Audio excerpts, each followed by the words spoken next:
Hello दोस्तों, कैसे हैं आप सभी। हम आशा करते हैं आप सभी अच्छे होंगे।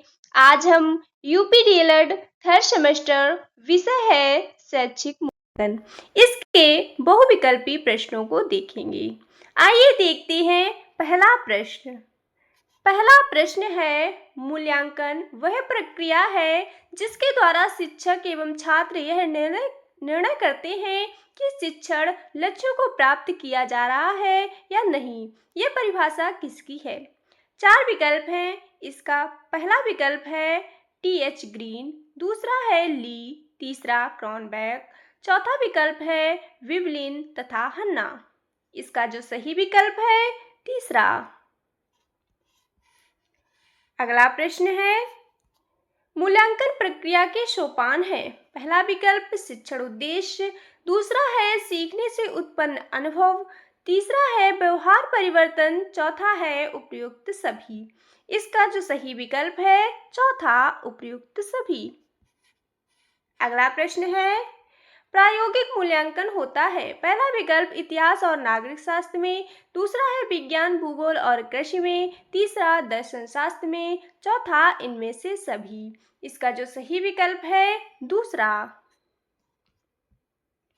अगला प्रश्न है, उपचारात्मक शिक्षण में प्रमुख रूप से चयन किया जाता है।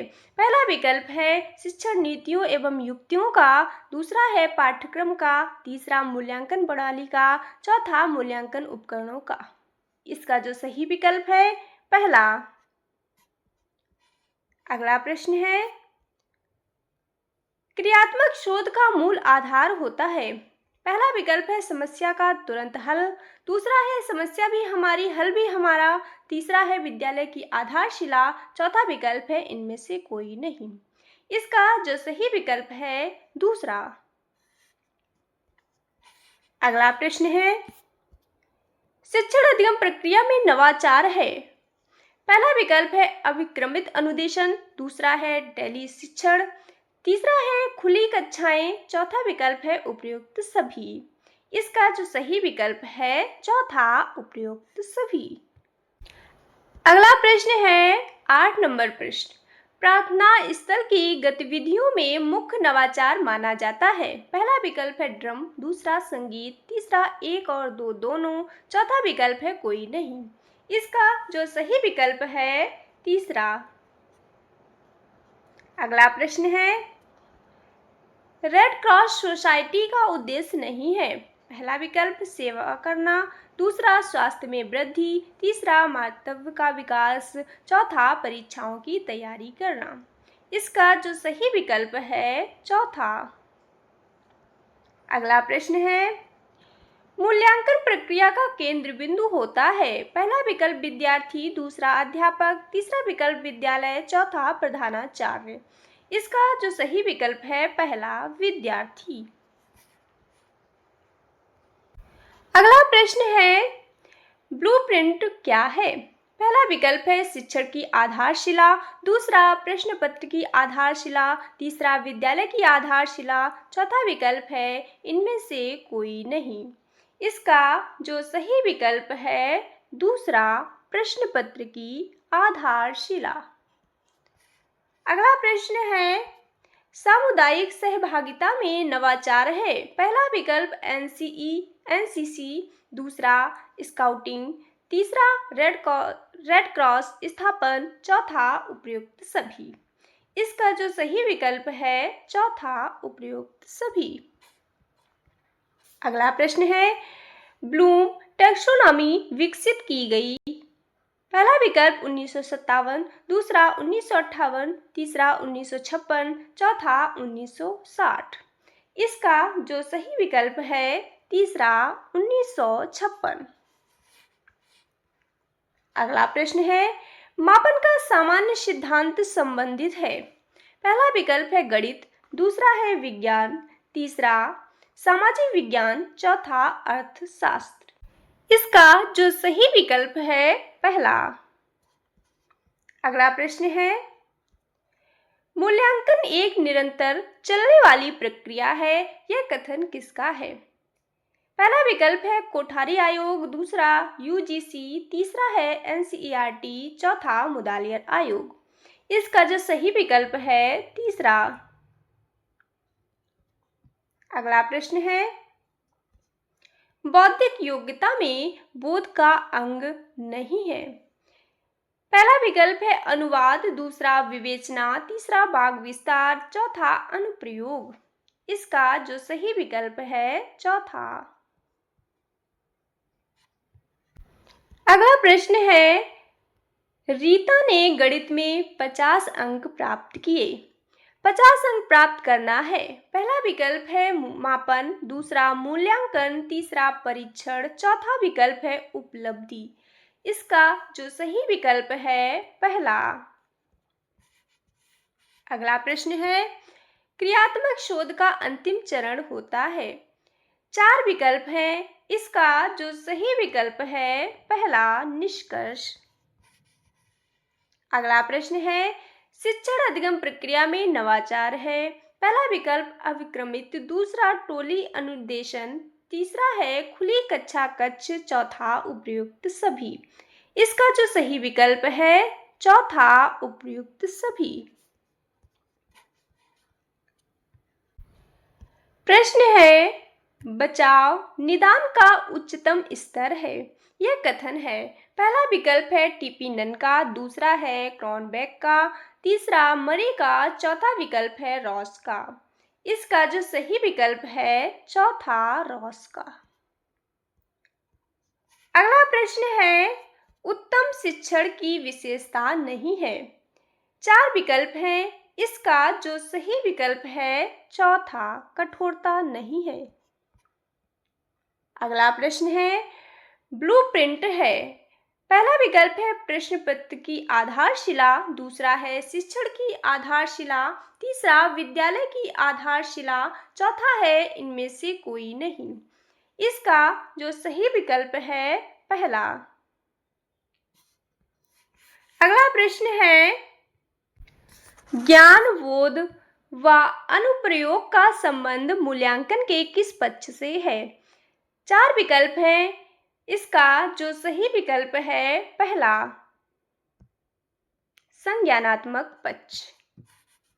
अगला प्रश्न है, ब्लूम टैक्सोनॉमी विकसित हुई। पहला विकल्प 1957, दूसरा 1958, तीसरा 1956, चौथा है 1955।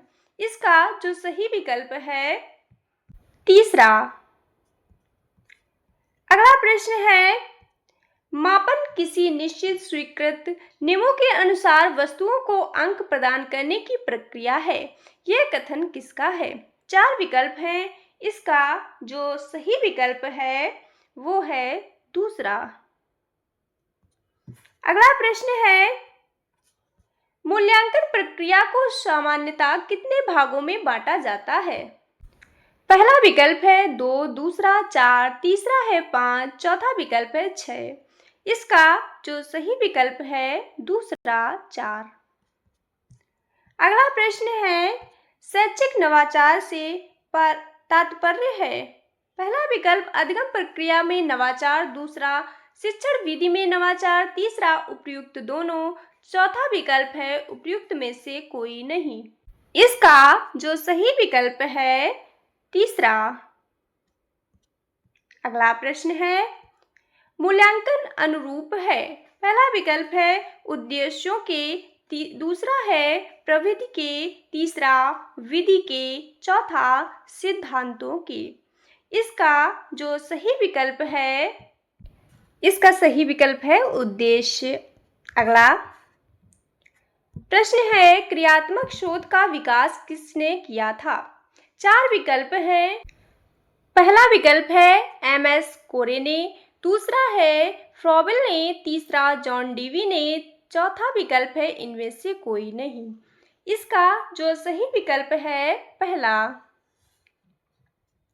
अगला प्रश्न है, शून्य परिकल्पना संबंधित है। पहला विकल्प है निर्देशित परिकल्पना से, दूसरा निर्देश रहित परिकल्पना से, तीसरा है आ प्लस बा दोनों, चौथा विकल्प है इनमें से कोई नहीं। इसका जो सही विकल्प है दूसरा। अगला प्रश्न है, क्रियात्मक अनुसंधान का प्रथम चरण है। पहला विकल्प है कार्यविधि, दूसरा है समस्या चुनने का कारण, तीसरा समस्या की पहचान, चौथा विकल्प है निष्कर्ष। इसका जो सही विकल्प है तीसरा। अगला प्रश्न है न्यायादर्श का संबंध है। पहला विकल्प है मापन से, दूसरा मूल्यांकन से, तीसरा क्रियात्मक शोध से, चौथा विकल्प है इनमें से किसी से भी नहीं। इसका जो सही विकल्प है तीसरा। अगला प्रश्न है संज्ञानात्मक पक्ष संबंधित है। पहला विकल्प है बोध, दूसरा है व्यवहारिकता एवं मूल्यांकन, तीसरा है ज्ञान, चौथा उपयुक्त सभी। इसका जो सही विकल्प है चौथा। अगला प्रश्न है भावात्मक पक्ष का संबंध होता है। चार विकल्प हैं, इसका जो सही विकल्प है चौथा। अगला प्रश्न है कौशलात्मक पक्ष का दूसरा नाम है। पहला विकल्प है क्रियात्मक पक्ष, दूसरा है संज्ञानात्मक पक्ष, तीसरा भावनात्मक पक्ष, चौथा है इनमें से कोई नहीं। इसका जो सही विकल्प है पहला क्रियात्मक पक्ष। अगला प्रश्न है क्रियात्मक पक्ष के स्तर होते हैं। पहला विकल्प है 5, दूसरा है 6, तीसरा है 7, चौथा विकल्प है 8। इसका जो सही विकल्प है दूसरा 6। अगला प्रश्न है जिस उद्देश्य की पूर्ति के लिए परीक्षण का निर्माण हुआ था वह उस उद्देश्य की पूर्ति करे तो क्या कहलाता है। पहला विकल्प है विश्वसनीय, दूसरा वैध, तीसरा है व्यापक, चौथा विकल्प है इनमें से कोई नहीं। इसका जो सही विकल्प है दूसरा। अगला प्रश्न है उत्तम परीक्षण की विशेषताएं हैं। पहला विकल्प है विश्वसनीयता, दूसरा व्यवहारिकता, तीसरा वैधता, चौथा विकल्प है उपयुक्त सभी। इसका जो सही विकल्प है चौथा उपयुक्त सभी। अगला प्रश्न है कोई व्यक्ति परंपरागत तरीके से हटकर नवीन ढंग से कार्य करता है वह कहलाता है। पहला विकल्प है नवाचार, दूसरा है मूल्यांकन, तीसरा है मापन, चौथा विकल्प है परीक्षण। इसका जो सही विकल्प है पहला नवाचार। अगला प्रश्न है नवाचार एक ऐसा विचार है जिसकी प्रतीति व्यक्ति नवीन विचार के रूप में करे। कथन किसका है। 4 विकल्प है, इसका जो सही विकल्प है तीसरा। अगला प्रश्न है मौखिक परीक्षाओं का प्रारंभ किया था।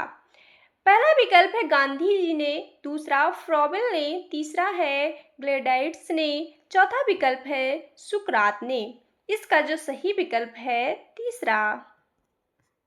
अगला प्रश्न है मौखिक परीक्षाओं को किसने महत्वपूर्ण स्थान दिया। पहला विकल्प है सुकरात ने, दूसरा गांधी जी ने, तीसरा फ्रॉबेल ने, चौथा हरलॉक ने। इसका जो सही विकल्प है पहला सुकरात ने। अगला प्रश्न है मूल्यांकन के उद्देश्य हैं। 4 विकल्प है, इसका जो सही विकल्प है चौथा। अगला प्रश्न है मूल्यांकन की प्रमुख विशेषताएं हैं। पहला विकल्प इसमें गुणों का मापन होता, दूसरा शिक्षण प्रक्रिया गतिशील बनती है, तीसरा सतत चलने वाली प्रक्रिया है, चौथा उपयुक्त सभी। इसका जो सही विकल्प है चौथा। अगला प्रश्न है शैक्षिक नवाचार के अंतर्गत आते हैं। पहला विकल्प विद्यालय प्रबंध, दूसरा मूल्यांकन, तीसरा शिक्षण अधिगम, चौथा विकल्प है उपयुक्त सभी। इसका जो सही विकल्प है चौथा। अगला प्रश्न है मूल्यांकन एक निरंतर चलने वाली प्रक्रिया है, यह कथन है। पहला विकल्प कोठारी आयोग, दूसरा है यूजीसी, तीसरा एनसीईआरटी, चौथा मुदालियर कमीशन। इसका जो सही विकल्प है तीसरा।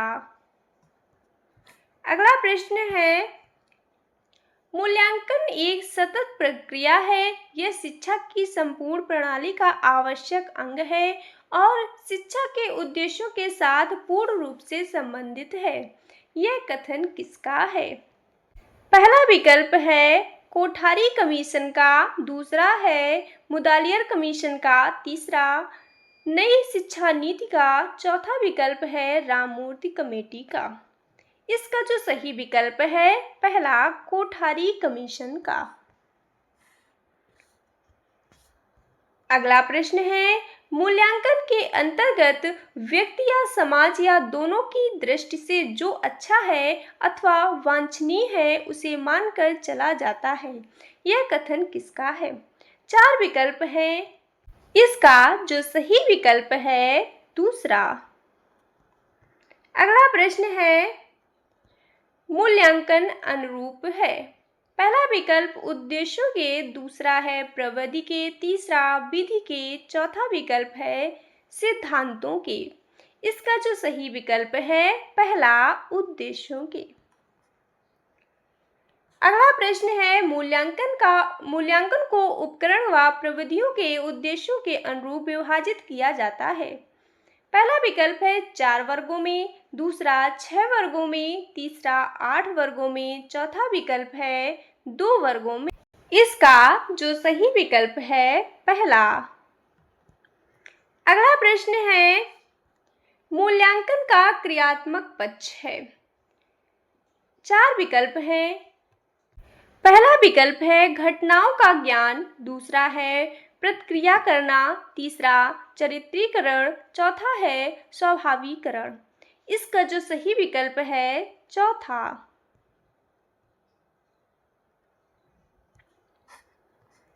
अगला प्रश्न है, शैक्षिक उद्देश्यों को बालक द्वारा किस सीमा तक प्राप्त कर लिया गया है, यह ज्ञात करने की व्यवस्थित प्रक्रिया को मूल्यांकन की संज्ञा दी जाती है।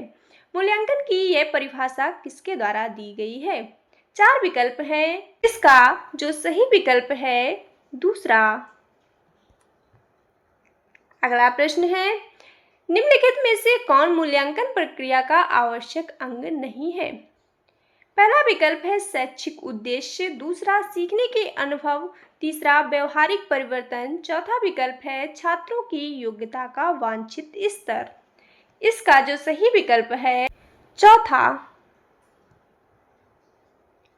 अगला प्रश्न है, भौतिक मापन है। पहला विकल्प है निश्चित, दूसरा है स्थिर, तीसरा अस्थिर, चौथा विकल्प है अनिश्चित। इसका जो सही विकल्प है पहला। अगला प्रश्न है, मूल्यांकन व्यक्ति अथवा समाज या दोनों दृष्टि से अच्छा है अथवा वांछनीय है उसको मानकर चला जाता है। किसने कहा था? इसका जो सही विकल्प है पहला। अगला प्रश्न है, दक्षता आधारित मूल्यांकन है। पहला विकल्प है सतत मूल्यांकन, दूसरा व्यापक मूल्यांकन, तीसरा आ और बा दोनों, चौथा विकल्प है ये सभी। इसका जो सही विकल्प है तीसरा। अगला प्रश्न है, भावात्मक पक्ष में उद्देश्यों को शामिल किया जाता है। 4 विकल्प हैं। पहला विकल्प है मान्यताएं, दूसरा है चारित्रिक गुण, तीसरा अभिवृत्तियां,